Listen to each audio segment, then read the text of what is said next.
მოგესალმებით. გეხმიანებით ციხიდან. ჩემს ხმას მეცნობთ ციხის კედლებიდან ყრუდისმის. მაგამთავარია ისმის. კარგია ხოსქელი კედლები, ჩამესმის კოლექტიური კოცის ხმა, რომელიც კალიასავით დავაჯდება ხოლმე მხარზე. აბა ისჯობია გიფსოკარდონის კედლებით რომ გაავსე ქალაქი, აცხრება ის. მატროსოვის ცნობილი ერთდროს ქალთა კოლონია ახლა ჩვეულებრივი კრიტია. ერთსართულიანი, ძველი, მართლაც სქელკედლებიანი. ავად სახსენებელი 9 წელი აქაურობასაც დაეყო, დერეფანი ჭახე ყვითელია. საკნის კარები ბორდოსფერი. უკვე 2 ციხე და 4 საგანი გამოიცვალა. გდანის ციხეში ფოსფორისფერ კარანტინსა და ვარდისფერ საკანში მომოთავსეს. მერე აქ მომიყვანეს.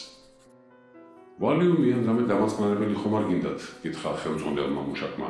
თან სიამაყი დაამატა, სულ ახალი შეღებილი და გარემონტებულია ყველაფერი.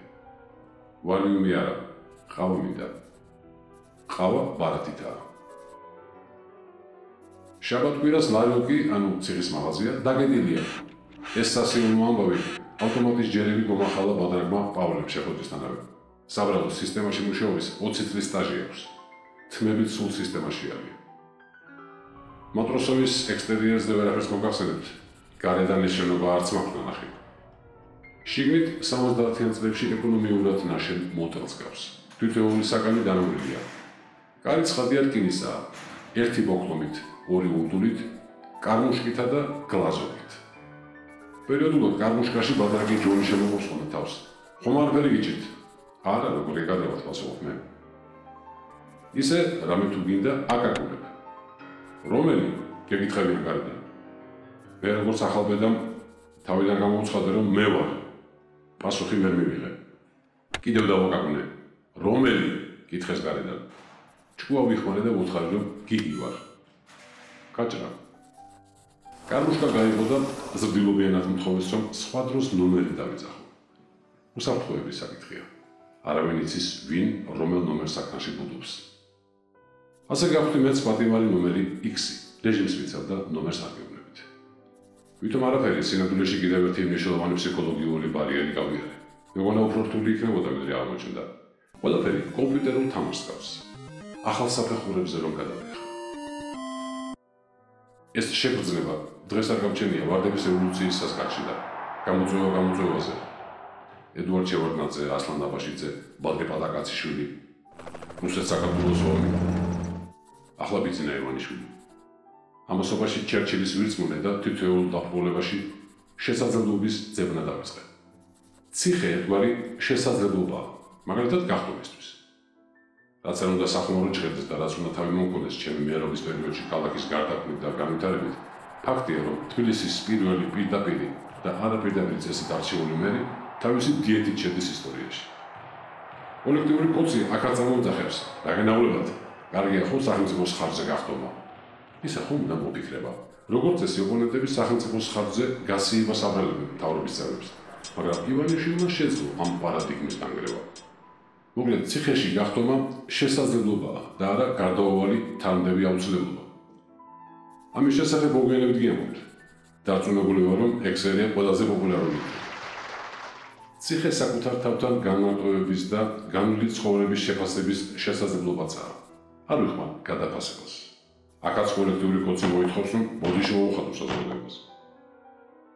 თუ დღეს შემოქმედებითად გამოიყენებ, აღმოაჩენ რომ არ ყოფნის ის დრო განათლებაში შავი ხვრელების ამოსავსებლად. ესეც შესაძლებლობაა და ის საკითხია, სადაც კოლექტიური კოცი დუმს. განათლებას მაგათ ვერ წაართვებ, შეიძლება ეს აიგულოს. ციხე შესაძლებლობაა ჩამოჯდე შენთვის მდინარის პირას და დაელოდო სანამ მდინარე ხის მორებთან შენი მოწინააღმდეგის გვამს ჩამოგდანს. ეს ჩინურიან და ზემოთმევაზეა და სხვაგანსა თუ არა ციხეში გამოიწვება ადამიანი ამ თანობასა და მოთმინებაში. მოკლედ აღარ გავაგრძელებთ ციხის მიერ მოწებულ შესაძლებლობებზე საუბარს. თორემ ბოლოს ხელიდან გაშვებულ შესაძლებლობებამდე მივალ ციკლიდან სანამ შემჭიქი. ციხეში მნიშვნელოვანია ფიქრობდე, მაგრამ ფიქრებს არ უნდა აყვე. ეს პირველი დაუწერელი კანონია. თორემ გადაჭრა. რაც შეეხება ივანიშვილს, მან თავისი შესაძლებლობები ხელიდან გაუშვა. საქართველოს შეეძლო ვარდების რევოლუციის შემდეგ კიდევ ერთხელ აღებთოვანებინა მსოფლიო ხელისუფლების მშვიდობიანი წვლით. ამით ის აუცილებლად გახდებოდა ამ ქვეყნის ერთ-ერთი დამფუძნებელი მამა. ეს ქვეყანას პოზიტიური ენერგიით დაუმხტავდა და წინსვლას გაუადვილებდა, მაგრამ მან შვილის ძიება მომჯობია.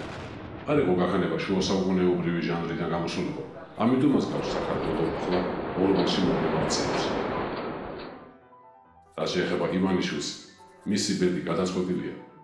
ზამბარას რაც მეტად გაწელა, მით მწარედ მოხვდება ცხვირში. ლავაზიეს კანონი ხომ გახსოვთ? მოკლედ ამ საფეხურსაც გავუმი.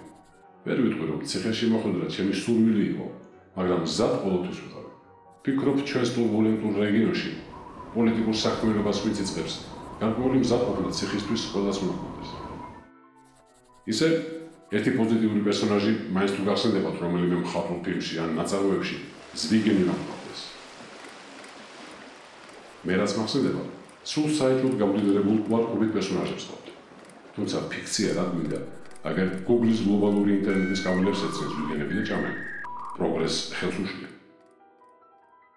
მატროსოვს რომ დავუბრუნდე, საკანი ფორმალურად 6 კაციებია. კანონით ერთ პატიმარზე მინიმუმ 4 კვადრატული მეტრი მოდის. შესაბამისად ფართობს არ უჩინე. დანარჩენი ყველაფერი სტანდარტულია. 3 ორსართულიანი საწოლი. გადასამყაროსთან ფანჯარა მოკავშირებს. ორმაგი გისვესების მიღმა იასამანს ხვდა. ისე რა არის არა ეს იასამანი? სიტყვის გაგონებაზე სუნს გრძნობ და ნეტარება გეუფლება ადამიანს. არადა თუ არ ყვავის, ერთი შეუხედავი რამაა, არც ხეა და არც ბუჩქია. ხოდა შევუყურებ ორმაგი გისვესებიდან გადმოყავებული ფლორის ამ ნიმუშს. აპრილში აყვავდება. გაგრძელება იქნება.